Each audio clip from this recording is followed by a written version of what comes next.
So this is an interview for the Save Our Steeples project on Friday, November 19th, 2021, and we are interviewing Rosemary Pawlowski. So Rosemary, what was your relationship, if any, to the original churches that were closed? I was a volunteer and an executive director at the Bottle-Works Ethnic Arts Center. We depended on the churches for, as part of the tours that we would do. We also used the choirs in the various churches and the dance groups when there were enough of them. So they really contributed significantly to our programming, and our mission was to preserve and celebrate these ethnicities. So it was a crushing blow for these churches to close, because with each one, the door closed to an ethnicity. How did you hear about the closing? It was like a bomb went off. Everyone was talking about it at once. I don't know if there's any particular place I heard it. It was from a person, I think, that I heard it, and I was in disbelief. Although I had heard prior to that, the diocese was considering that, and I couldn't imagine. I just could not imagine. I just could not imagine that these churches, which were receptacles of baptisms, weddings, confirmations, funerals, everything, were closing. Yeah. And what really amazed me was that the people actually endured that. But these are resilient people here. So how did you hear about the Save Our Steeples initiative when it started? Well, so several key individuals like Marie and Rose asked if a little group of us could meet at the Bottle-Works, and so the Bottle-Works was our meeting place. And so we knew we had to get over the shock of it, okay? And rather than scream and holler and stomp our feet and everything, we decided to do something positive. And that was to call attention to the glory of these churches. And so we decided to ask if we could have concerts up at what was the German church, which was Immaculate Conception.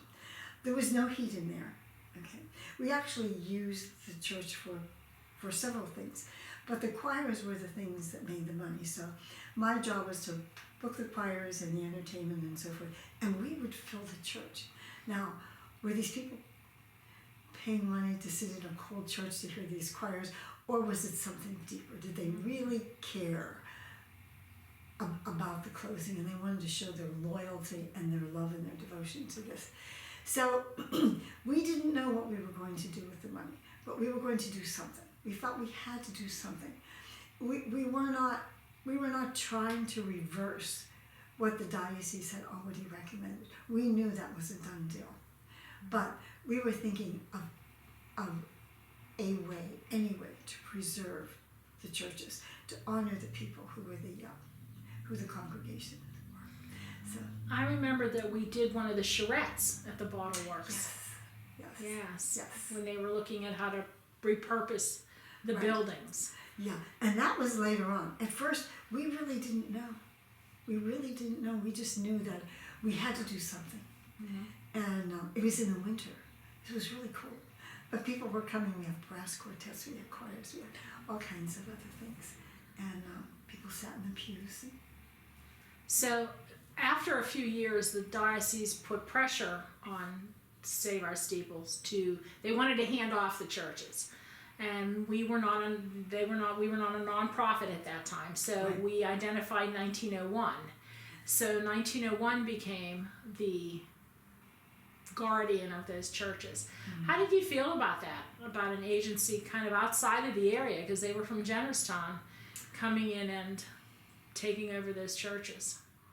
Well, apparently there was a board member who owned that 501c3 and felt that would be an appropriate umbrella, rather than go through the motion of getting a 501c3. But you and I, we've been down that road. It really doesn't take that long, you know? Right. So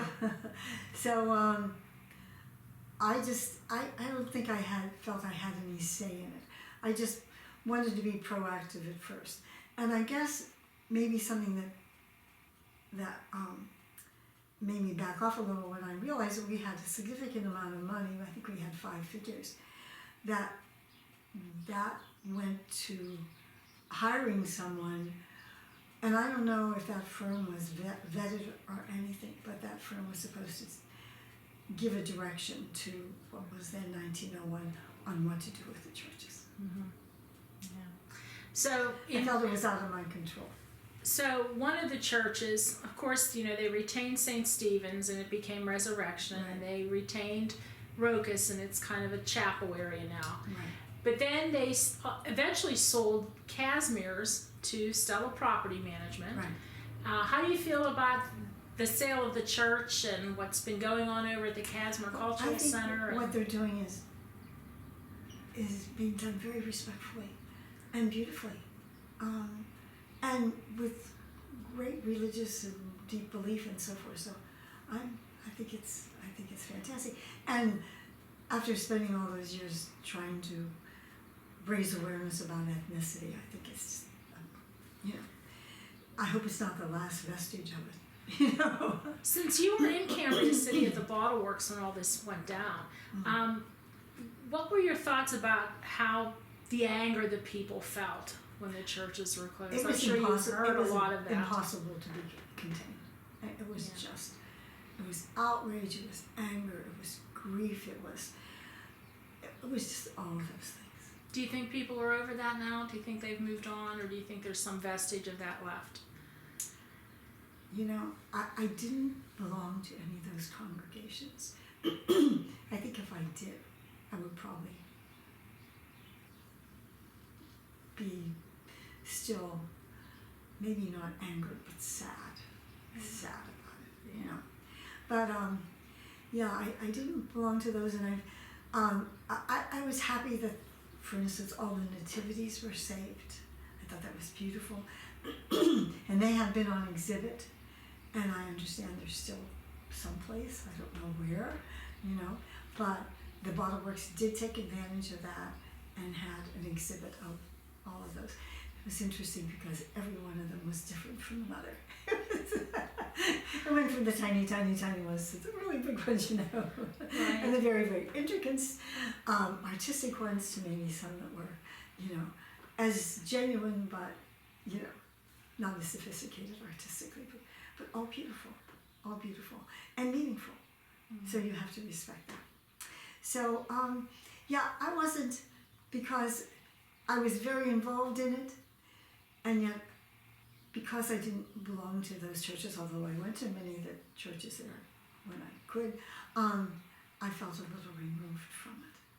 And but I will say that all the people in all those churches supported the Bottle Works, supported the Ethnic Arts Center, brought us as much of their heritage and traditions to us as they could, and after the churches closed, they continued to do so.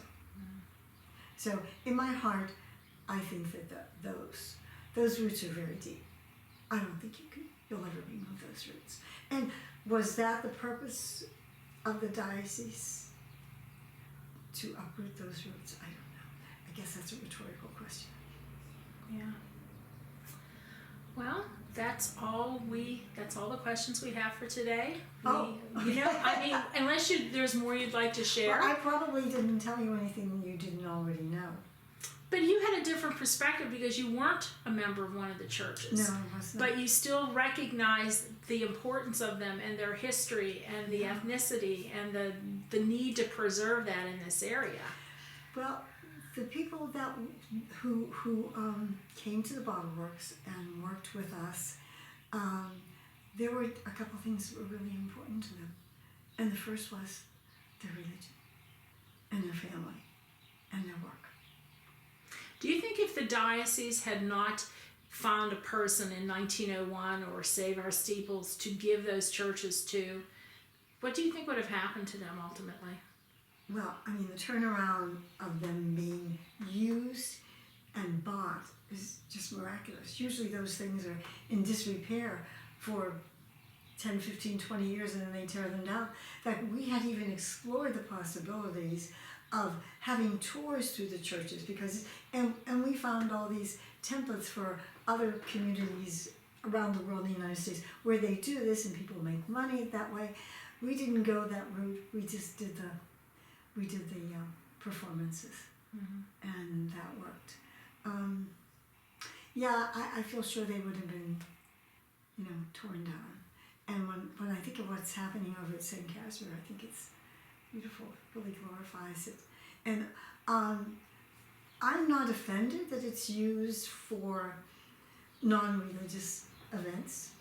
I mean, the backdrop is gorgeous, and it's, Well, and the church has decommissioned them, so they're Yes. technically not yes. churches any longer. Yeah. They're buildings. And to just, inhale all that beauty, and the same thing for Grand Hall, to inhale all that beauty, I think is And I could see where the people in Cambria City would be a little afraid after having St. Emmerich's torn down. So I could see where that fear of having that happen to those and that happens churches. so quickly. And the Hungarian population is so minute, It seemed cool, didn't it? Yeah. Yeah. So, and I don't know how many people then went off to other places to go to church. They didn't go to the churches they were expected to go to, or they just chose not to go to church at all. And that was a very dangerous risk, I think, on the part of the diocese. Mm-hmm. Oh, for sure. Yeah. But they supposedly wanted to take it. Was the reason economics? That's what they said. What can we say? Yeah. I don't think we were born to be homogeneous.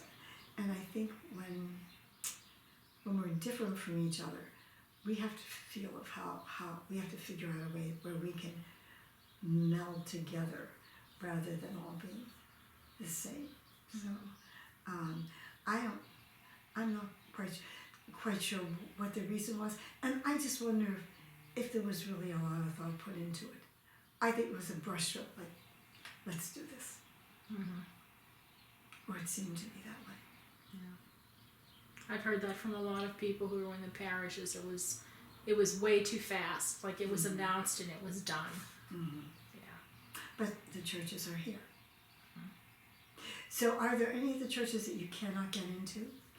I think the only one that remains right now is St. Columba. There's been no purposeful reuse of St. Columba at the moment. But I think that's more of a financial thing than necessarily not having an But the idea of plans are what on to the do board. for it. The Yes. plans are on the board, so Yeah. I guess eventually something will happen. Yes.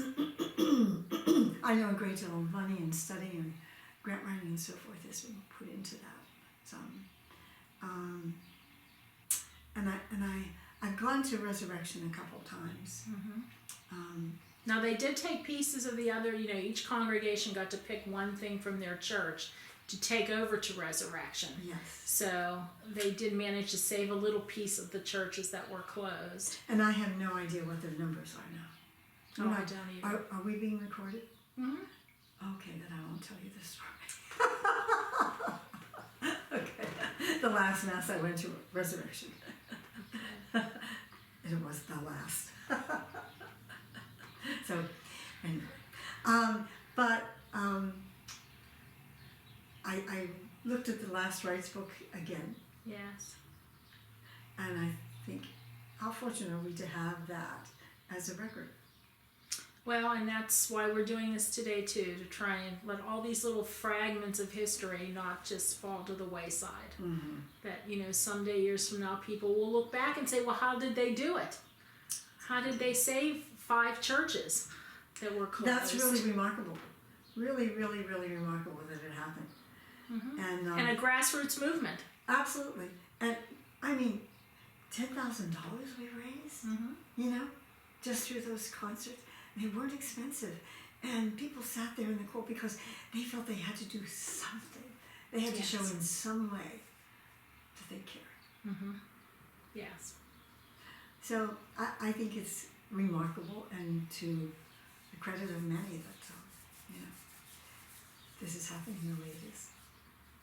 So, yeah, I see a lot of churches in other parts of the city that are vacant. I mean, the Greek church down there on Somerset, there's another one across down there on Somerset. you know, you know what's going to happen. Yes.